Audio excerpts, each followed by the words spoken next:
In the spring of 1945, on a cliff in Okinawa, the soldiers called Hacksaw Ridge, an American infantry company, broke and ran.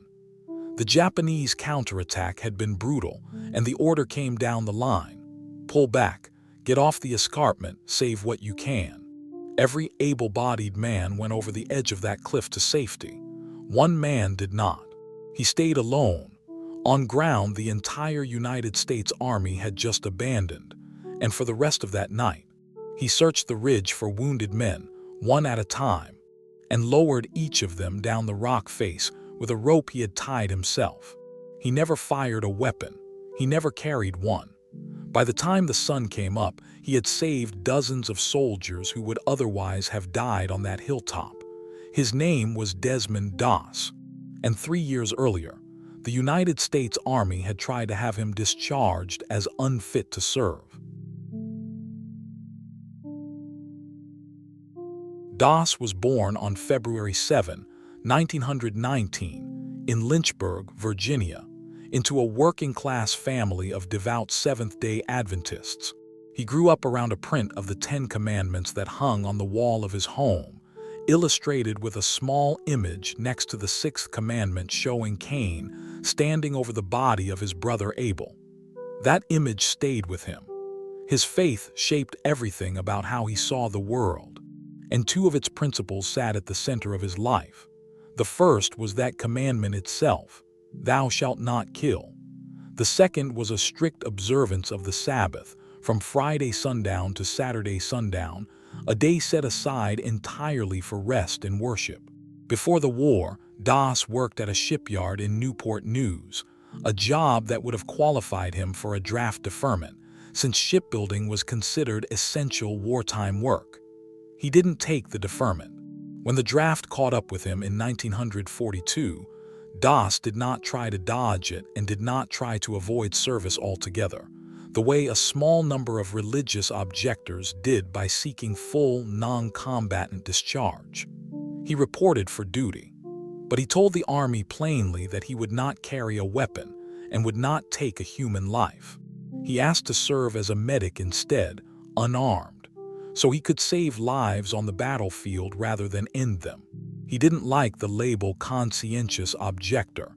He preferred to call himself a conscientious cooperator. He wanted to serve his country. He just wanted to do it without a rifle in his hands. The Army did not know what to do with a man like that, and the men around him didn't trust him either. He was assigned to the medical detachment of the 307th Infantry Regiment, 77th Infantry Division, and from his first day in uniform, he was treated as a liability.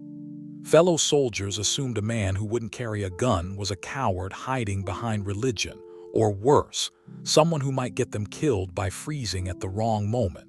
He was mocked. He was excluded. Men threw boots at him while he prayed beside his bunk at night. Some in his unit openly told him they didn't want him anywhere near them in combat, convinced he'd be useless when the shooting started, or that the enemy would take advantage of a soldier standing in the open unarmed. Officers pressured him to accept a weapon anyway, insisting that carrying at least a sidearm for self-defense was standard and reasonable. When he refused, the pressure escalated. Commanders tried to have him reclassified and discharged on grounds of mental instability, simply for holding to his beliefs. There were even formal suggestions of a Section 8, a psychiatric discharge, to get rid of the problem quietly and without the embarrassment of a court-martial. Doss refused every offer to leave. He had made a promise to himself and to his faith, and he intended to keep it. Even if the price was the contempt of the men, he'd be trusted to patch up on the battlefield. There was one more complication. As a strict Sabbath keeper, Doss would not perform non-emergency duties from Friday evening to Saturday evening, and he asked to use that time for worship and rest, catching up on assigned chores once the Sabbath ended. In a peacetime unit, that might have been tolerable. In a combat outfit training for war in the Pacific, it looked to his superiors like special treatment, one more reason to distrust him. His company commander at one point told him outright that he did not belong in the army and pushed hard for his discharge. Doss held his ground through every hearing and every review, insisting he was capable, willing, and entitled under the Army's own regulations to serve as a non-combatant medic. What nobody in his unit understood yet was that this quiet, stubborn Virginian was about to become one of the most respected men many of them would ever serve alongside. But that respect wouldn't come from words. It would come from watching him work under fire. His first real test came on Guam in the summer of 1944, and then on Leyte in the Philippines that autumn, where the 77th Infantry Division saw brutal fighting against a Japanese army that rarely gave ground and almost never surrendered. Doss ran into open fire again and again to reach wounded men, dragging them back to cover, patching wounds with whatever he had, refusing to leave anyone behind if he could physically move them. On Leyte, fighting through jungle terrain riddled with ambushes, he treated casualties under conditions that killed or wounded medics faster than almost any other job on the battlefield. Since a man kneeling over a wounded soldier made an easy target, Doss didn't hide behind other soldiers. He didn't wait for the fighting to quiet down. He went in while it was still loud. And it was also during this stretch of fighting that he was unknowingly exposed to the tuberculosis that would nearly kill him years later. By the time his division reached Okinawa in the spring of 1945, Doss already carried 2 Bronze Stars for valor earned in this earlier fighting. The men who had mocked him during training had started to change their minds. A soldier who runs into gunfire to save you over and over without ever picking up a weapon himself is a hard man to keep hating. Word spread through the ranks. If you went down, Doss would come for you.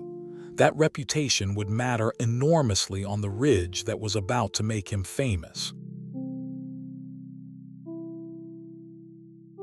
Okinawa was the last major island campaign of the Pacific War, launched on April 1, 1945. A fight for a piece of Japanese home territory that both sides understood might be a preview of what a full invasion of the Japanese mainland would look like.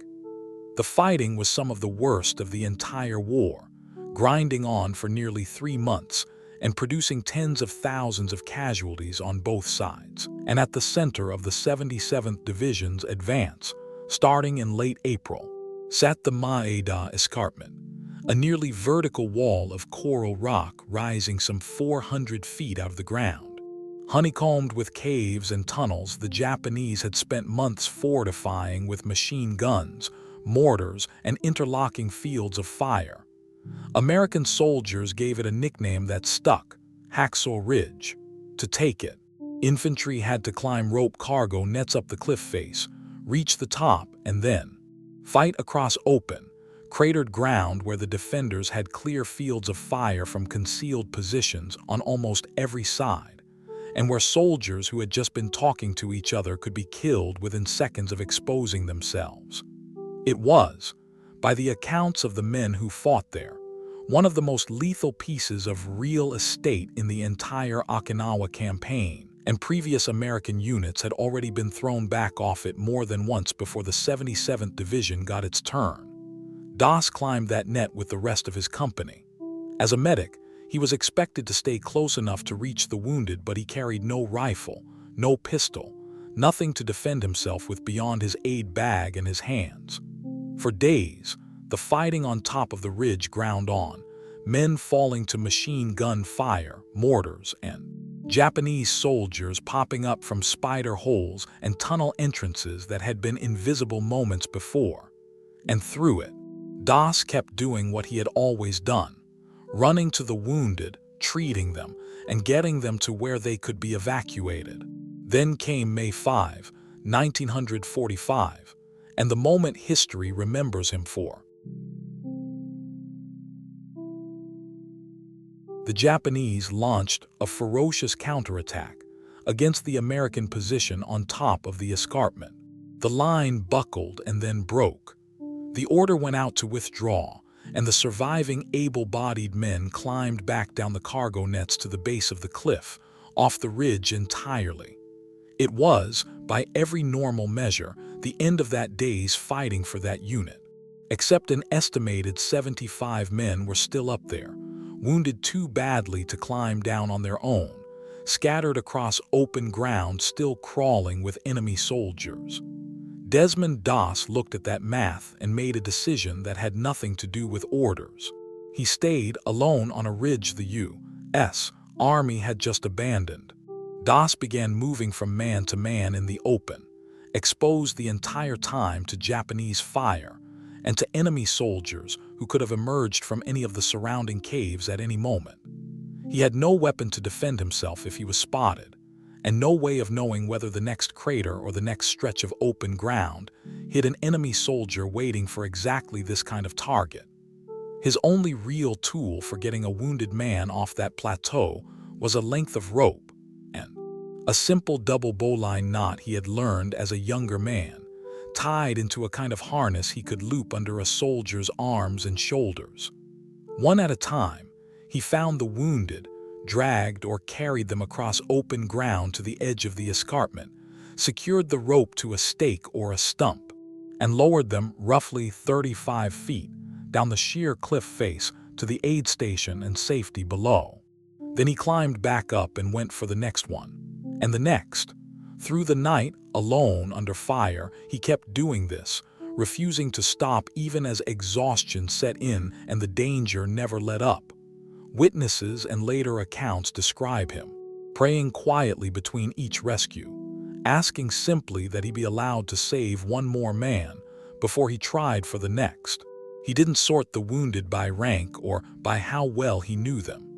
He worked his way across the plateau methodically, checking every foxhole and crater he could find, moving with a wounded man's full weight braced against his own body more often than not. By the time the sun rose and the last man had gone down the rope, the U.S. Army's own accounting credited him with saving an estimated 75 men that single night, a number that some other accounts push even higher, into the neighborhood of 100. Even taking the conservative figure, it stands as one of the most extraordinary single acts of sustained courage recorded in the entire Pacific campaign, carried out by a soldier who had gone up that cliff without so much as a knife to protect himself, and who chose, entirely on his own, to stay on a battlefield that his own army had already written off. The ridge would not let him go easily. In the days that followed, Doss continued treating the wounded under fire as the fighting for Hacksaw Ridge dragged on. He was wounded himself, hit by a grenade that left him with 17 separate pieces of shrapnel in his body. Rather than wait for another medic and risk exposing someone else to danger to reach him, he treated his own wounds as best he could where he lay. Later, while being carried back toward the aid station on a litter, he spotted a more critically wounded soldier nearby, rolled off the stretcher, and told the litter bearers to take that man instead. While he waited for another team, a Japanese sniper's bullet shattered his left arm. Even then, with a broken arm, Doss improvised a splint from a rifle stock and crawled nearly 300 yards to reach an aid station on his own, rather than tie up more men to carry him. He was evacuated from Okinawa on May 21, 1945, having given nearly everything the campaign could take from a man who never once fired a shot. The army that had once tried to push him out for refusing a weapon now moved to recognize him as one of its own. On October 12, 1945, President Harry Truman presented Desmond Doss with the Medal of Honor at a ceremony on the White House lawn, one of 14 men honored that day. As he placed the medal around Doss's neck, Truman reportedly told him he considered this honor greater than being president himself. Doss became the first conscientious objector in American history to receive the nation's highest award for valor, a distinction that mattered because of what it settled once and for all. His entire time in uniform, he had been treated as a walking contradiction, a soldier who wouldn't fight, a man whose convictions surely made him a burden to the people around him, someone officers had actively tried to remove from the service before he ever reached a battlefield. The Medal of Honor didn't just recognize one extraordinary night on a ridge in Okinawa. It was the Army's own acknowledgement, in its most formal and public language, that the man they had once tried to discharge as unfit had, in fact, embodied courage as fully as any soldier who ever carried a rifle into combat. His refusal to kill had never been the absence of bravery. It had simply pointed that bravery in a different direction, toward saving instead of taking, and toward proving it under exactly the kind of fire that was supposed to expose him as a liability. The war didn't let him go once it was over, either. In 1946, doctors diagnosed him with tuberculosis, which he had contracted during the fighting on Leyte years earlier, without ever knowing it. Treatment for the disease consumed 5.5 years of his life, and eventually cost him a lung and 5 ribs, before he was finally discharged from hospital care in August 1951, with a 90% disability rating. He spent much of that recovery unable to work a normal job, and for years, the disability payments were the only income his family had. Decades later, in 1976, an accidental overdose of an antibiotic prescribed for a related illness left him completely deaf, and his disability rating was raised to 100%. He lived without hearing for more than a decade, unable to hear his own children and grandchildren, until a cochlear implant in 1988 gave him back the ability to hear his family's voices for the first time in years. Through all of it, Doss remained rooted in the same faith that had shaped his choices as a young draftee, and he spent much of his later life speaking quietly about that faith and the events on the ridge, giving interviews and talks not to build his own legend, but because he believed the story belonged to God and to the men he had carried down that cliff, not to himself. He never trained a rifle on another human being in his entire life, and he never asked for anything beyond what the war had already taken from him. He died at his home in Piedmont, Alabama, on March 23, 2006, at the age of 87, and he was buried with full military honors in the Chattanooga National Cemetery. What makes Desmond Doss's story worth telling isn't just the number of men he saved, though 75 is a staggering figure for one unarmed soldier working alone through a single night under fire. It's the fact that his heroism required the Army, and the men who once mocked him, to completely rewrite what courage was allowed to look like. He walked onto a battlefield that had already been surrendered by everyone else on it, carrying no weapon, only a rope and a conviction he refused to abandon. And he proved that saving lives could be every bit as dangerous and every bit as valiant as taking them. The soldier who was once nearly discharged as unfit to serve became the only conscientious objector ever awarded the Medal of Honor, decorated by the same country that had once questioned whether a man who wouldn't kill belonged in its army at all.